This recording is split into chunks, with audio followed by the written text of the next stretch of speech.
بسم اللہ الرحمن الرحیم۔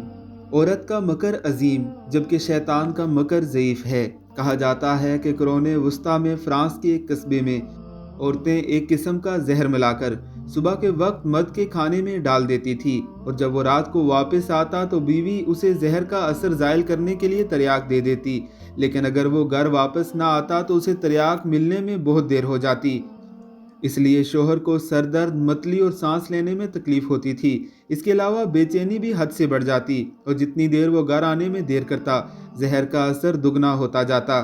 جیسے ہی وہ گھر واپس آتا تو اس کی بیوی اسے بغیر علم کے تریاک دے دیتی، اور چند ہی منٹوں میں اس کی حالت بہتر ہو جاتی۔ مردوں کا خیال تھا کہ ان کا زیادہ دیر گھر سے باہر رہنا ان کے لیے نقصان دہ ہو سکتا ہے، اس لیے مرد زیادہ وقت گھر گزارتے اور بیوی کو زیادہ وقت دیتے تھے۔ ایڈیل خاوند کو قابو کرنے کی پرانی تکنیک تھی۔ عورت کا مکر بہت طاقتور ہے۔ اللہ نے عورت کے مکر کو عظیم فرمایا ہے۔ اِنَّ کَیْدَکُنَّ عظیم، تم عورتوں کا مکر بہت بڑا ہے، جبکہ شیطان کا مکر ضعیف اور کمزور فرمایا ہے۔ اِنَّ کَیْدَ الشَّیْطَانَ کَانَ ضَعِیفًا، بے شک شیطان کا مکر کمزور ہے۔